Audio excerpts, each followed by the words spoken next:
Today we're looking at something that's a little bit different. Yes, it's a car, and yes, it is flying. Right, with that fact established, what is it? This is the Taylor Aerocar. Now, officially it is technically described as a roadable aircraft, rather than a flying car, but most people just call it a flying car. It is one of many such machines designed over the years. Indeed, the desire to combine the domestic convenience of the automobile with the speed and unrestricted mobility of the aeroplane has pretty much existed since the first near-simultaneous invention of both. But despite many predictions made during the 20th century that we'd be living a life like the Jetsons, zipping around in flying cars, basking in the joys of modern utopian life high above the clouds, there's a distinct scarcity of flying cars in our modern world today. As it turned out, it was remarkably difficult to build a successful flying car. Designers were faced with engineering compromises, economic considerations, and an ever-expanding assortment of regulatory barriers. Historically, out of the many designs that were attempted during the 20th century, only 2 would be officially certified for production by aviation authorities. These were the Fulton Amphibian and the Taylor Aerocar. Today, I'm just going to focus primarily on the Aerocar, as I'm currently drafting a much longer video, or rather a video lecture, that's going to explore the history and the challenges of developing roadable aircraft in a lot more detail. That being said, the Fulton Amphibian still gets an honourable mention, as it's directly influencing the development of the Aerocar itself. Now, the Aerocar was designed by an American engineer by the name of Moulton Taylor. Born in Portland in 1912, Taylor grew up in Longview, Washington, where he was captivated by model airplanes and the traveling barnstormers of the era, Glenn Curtiss being among them. He became a pilot as soon as he turned 16. He earned dual degrees in aeronautical engineering and business at the University of Washington, and he promptly settled down into a life of innovating. He built his first personal aircraft from the remains of a trashed Cub trainer. He invented a small and inexpensive aircraft radio, which led to a moderately successful business during the interwar years, and then during the Second World War, he was deeply involved with the development of the first generation of cruise missiles. Following the war, he redirected his energy towards aircraft design. Initially, his focus was on a sporting plane, an amphibious design that he called the Duckling. But one day, when he was in Delaware buying aircraft parts for said Duckling, he was lucky enough to witness Robert Fulton flying his amphibian. This chance meeting would kickstart a life obsession with developing a workable, roadable aircraft. Taylor believed that the most valuable resource in life was time, and that the primary function of civil transportation was essentially to save time. He believed that aeroplanes were fundamentally flawed, because they never took a passenger where they actually wanted to go, they took them just to an airport instead. Furthermore, motor cars were also fundamentally flawed, because although they provided door-to-door transport service, they were too slow and subject to the growing congestion of the highway system. The idea of a machine that combined the best elements of both seemed to present a possible solution. However, although he was impressed, Taylor also noticed a logistical weakness in Fulton's design. The amphibian required the pilot to leave the wings and the tail unit behind at whatever airport they landed at. Taylor didn't think that the design could be commercially successful because of this, as the owner would essentially be tethered to whatever airfield they had left their parts at. So, he decided to set out and design something better. The result was the Aerocar, a compact 2-seat vehicle with side-by-side seating, 4 road wheels, a high-mounted wing, and tail control surfaces. Power for both modes of travel came from a single 4-cylinder 140-horsepower air-cooled Lycoming engine. Completed in 1949, it made its first public flight in December. Taylor then promoted it at various aircraft and motor shows, and interest was sufficient enough that he was able to finance certification work and also construct 4 more pre-production models. The standout feature of its immediate popularity was its convertible assembly. In less than 5 minutes, a single person could unlock the wings and swing them rearward on universal pivot joints. The wings and tail section then formed a separate trailer, roughly 8 feet wide, which the car portion would tow behind it on the highway. This meant that the owner did not have to abandon half of the airplane beside the runway.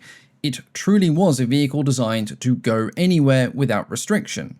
However, this feature, and of course the very nature of the machine, did force Taylor to make several compromises in the design. To satisfy the conflicting demands of air and land travel, Taylor chose a front-wheel drive layout for the automotive portion of the design, which was a rarity in American cars at the time. This was because the vehicle had to land on its rear wheels.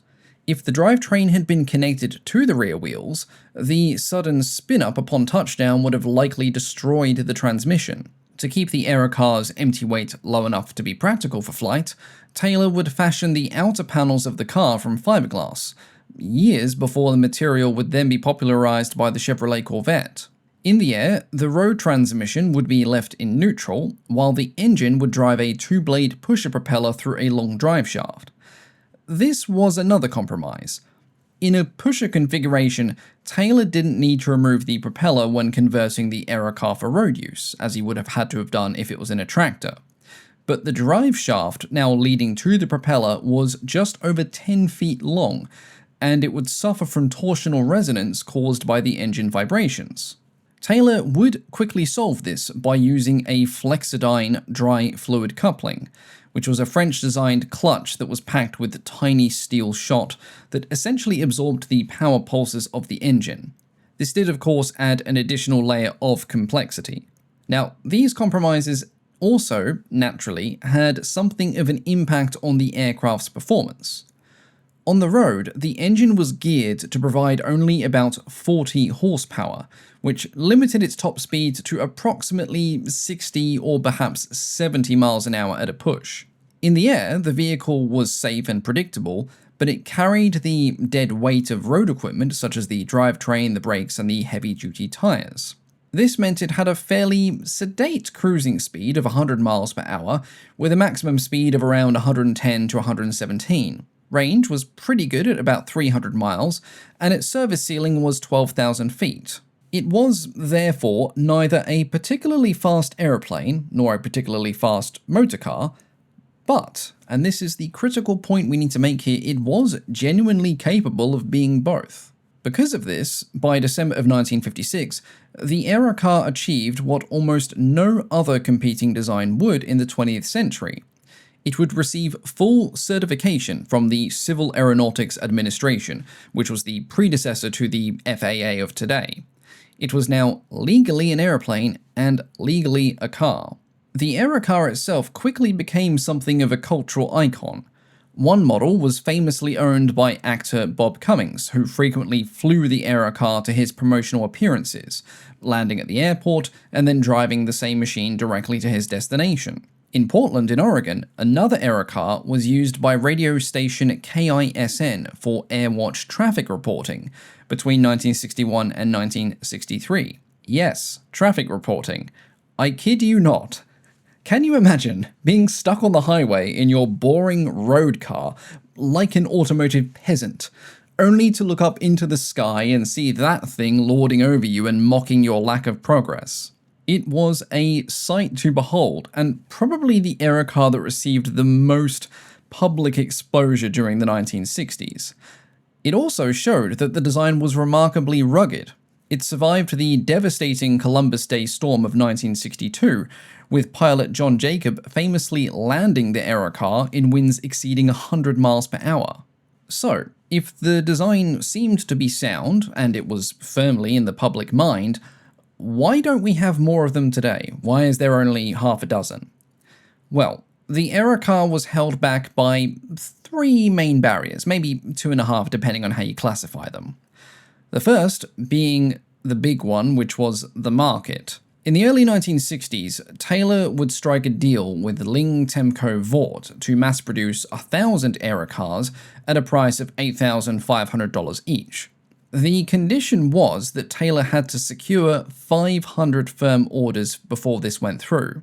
Despite the public's fascination with the type, he would only manage to secure 278 orders, and this deal fell through. For various reasons, there wasn't really much of a market yet for a flying car, particularly as this one had fairly limited utility, and you still required things like, pilot certification to use it.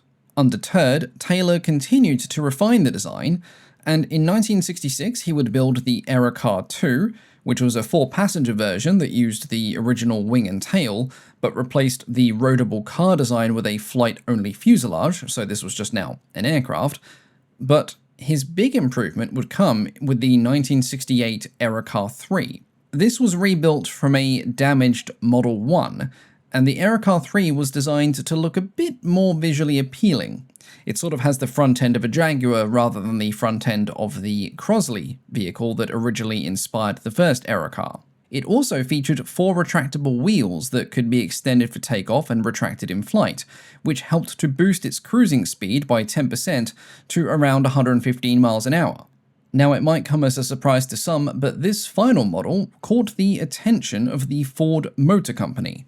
In August of 1970, the Ford executives, including future chairman Donald Peterson, traveled to Longview to evaluate the Aerocar 3. They were particularly impressed by its flight and handling, and its highway performance was considered adequate. In a financial planning meeting afterwards, the financial bean counters at Ford suggested the optimistic figure that they would be able to sell at least 25,000 units of the Aerocar.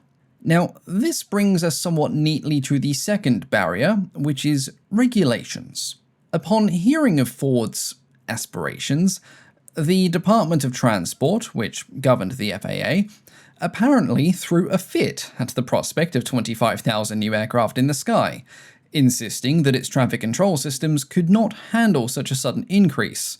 And honestly, I don't blame them. But simultaneously with this, the 1970s brought strict new automobile safety regulations. So to be road legal, the Aerocar would now need newer, heavier bumper designs and reinforced structures, which would add more dead weight in the flying configuration of the model.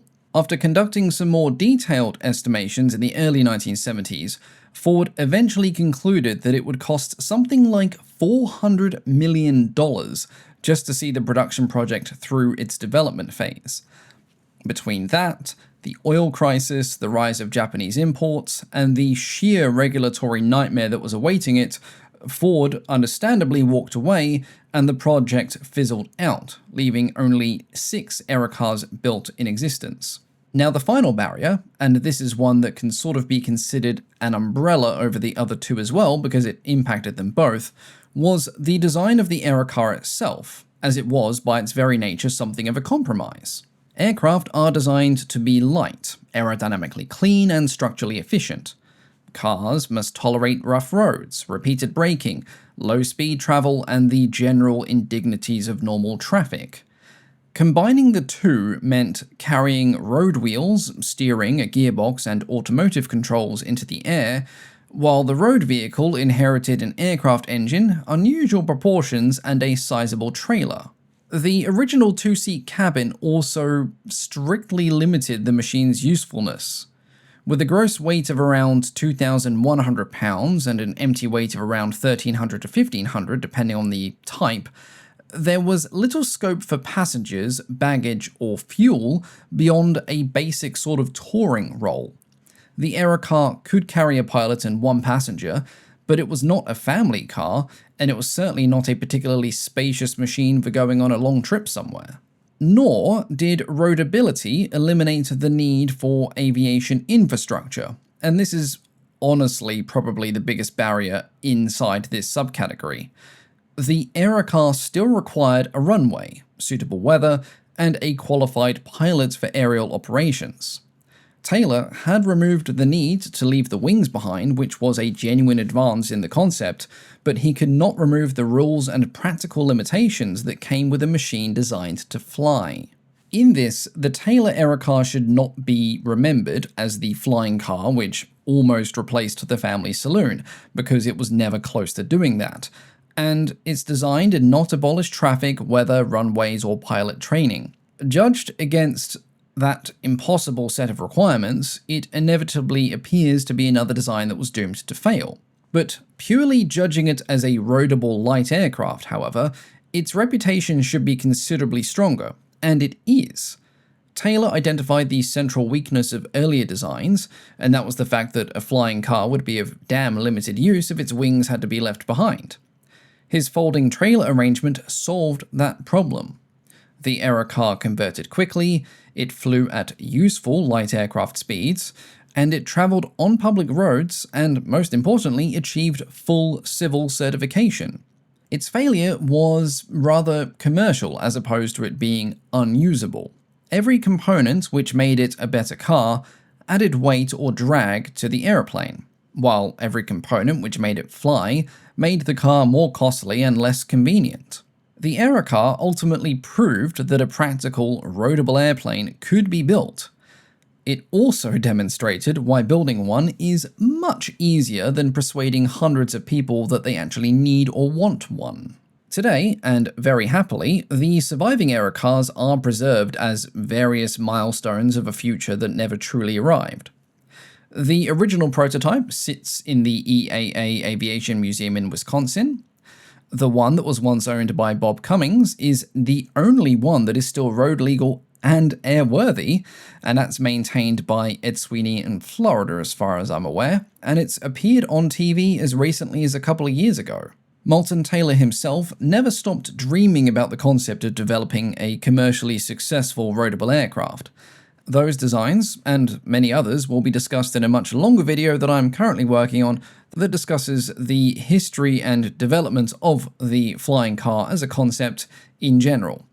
I don't know when that video is going to be finished, but it is one that I'm actively working on, and it's probably going to be around the 1 to 1.5 hour mark, so I hope it's worth the wait. But, as I always say, that will be a story for another day.